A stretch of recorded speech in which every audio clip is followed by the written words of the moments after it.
Salam sejahtera bagi kita semua. Perkenalkan, nama saya Maria Novienlita, mahasiswi Fakultas Hukum Universitas Islam Indragiri Hilir dengan nomor induk mahasiswa 301201010101. Saya akan mempresentasikan materi tentang percobaan tindak pidana atau POGI. Pengertian percobaan tindak pidana atau POGI. Percobaan adalah menuju ke sesuatu hal, akan tetapi tidak sampai pada hal yang dituju itu, atau hendak berbuat sesuatu sudah dimulai akan tetapi tidak selesai. Misalnya, bermaksud untuk membunuh orang, tetapi tidak mati. Hendak mencuri barang, tetapi tidak sampai pada mengambil barang tersebut.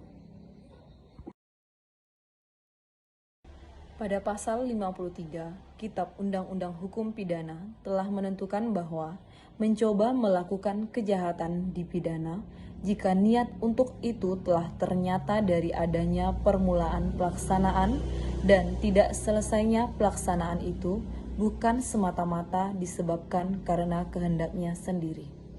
2. Maksimum pidana pokok terhadap kejahatan dalam hal percobaan dikurangi sepertiga. 3.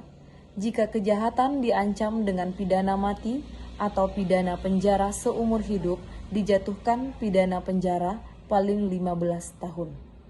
4. Pidana tambahan bagi percobaan sama dengan kejahatan selesai. Unsur-unsur delik percobaan tindak pidana. 1. Niat sudah ada untuk berbuat kejahatan itu. 2. Orang sudah memulai berbuat kejahatan itu. Yang ketiga, perbuatan kejahatan itu jadi sampai selesai oleh karena terhalang oleh sebab-sebab yang timbul kemudian, tidak terletak dalam kemauan penjahat itu sendiri.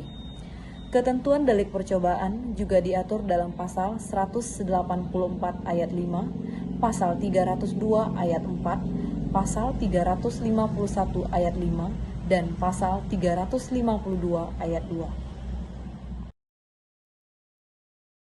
Menurut rumusan pasal 53 ayat 1 Kitab Undang-Undang Hukum Pidana, unsur-unsur delik percobaan tindak pidana yaitu 1. Adanya niat. 2. Adanya permulaan pelaksanaan yang menyatakan niat.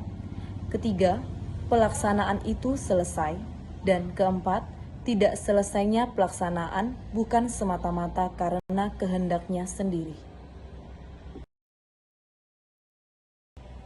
Yang pertama, adanya niat. Mengenai cakupan niat, pada umumnya para ahli hukum pidana sependapat bahwa hal ini mencakup semua bentuk kesengajaan, yaitu meliputi 1. Sengaja sebagai maksud atau objek. 2. Sengaja dengan kesadaran tentang kepastian ataupun keharusan. 3. Sengaja dengan kesadaran tentang kemungkinan atau dolus. Yang kedua, ada permulaan pelaksanaan yang menyatakan niat, yaitu terdiri dari 1. Dalam delik formal, ada permulaan pelaksanaan jika perbuatan yang dilarang oleh undang-undang mulai dilakukan. Yang kedua, dalam delik material, ada permulaan pelaksanaan jika perbuatan itu memerlukan perbuatan yang lain lagi untuk dapat terjadinya akibat. Yang ketiga yaitu pelaksanaan tidak selesai, di mana yang dimaksud tidak selesainya pelaksanaan menyebabkan perbuatan merupakan suatu percobaan. Justru karena tidak selesainya pelaksanaan sehingga perbuatan itu diklasifikasikan sebagai percobaan.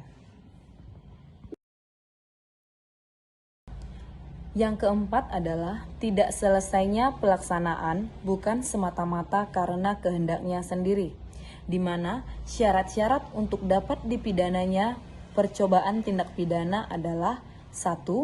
Adanya niat untuk melakukan kejahatan. 2. Niat itu telah ternyata dari adanya permulaan pelaksanaan. 3.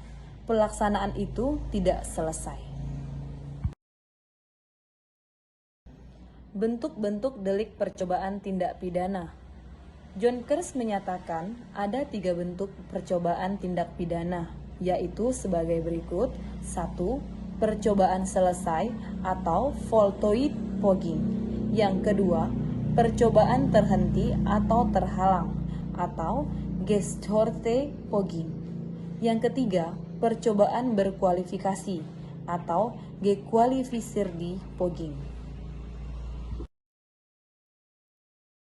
Pemufakatan jahat. Pemufakatan jahat sebagaimana dimaksud dalam ketentuan pasal 132 ayat 1 Undang-Undang Nomor 35 Tahun 2009 tentang narkotika bersifat eksepsional, yang artinya dianggap sebagai kejahatan tindak pidana yang disebutkan dalam undang-undang saja. Percobaan atau pemufakatan jahat untuk melakukan tindak pidana narkotika sebagaimana dimaksud dalam pasal 111 sampai dengan 129, pelakunya dipidana dengan pidana penjara yang sama sesuai dengan ketentuan sebagaimana dimaksud dalam pasal-pasal tersebut.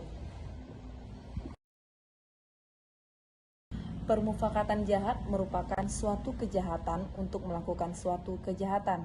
Dapat dikatakan tindak pidana yang disepakati, dipersiapkan, atau direncanakan tersebut sebelum terjadi. Pasal 88 KUHP, yakni permufakatan itu terjadi segera setelah 2 orang atau lebih memperoleh kesepakatan untuk melakukan. Sekian yang dapat saya sampaikan. Semoga apa yang telah saya presentasikan dapat bermanfaat bagi kita semua. Terima kasih.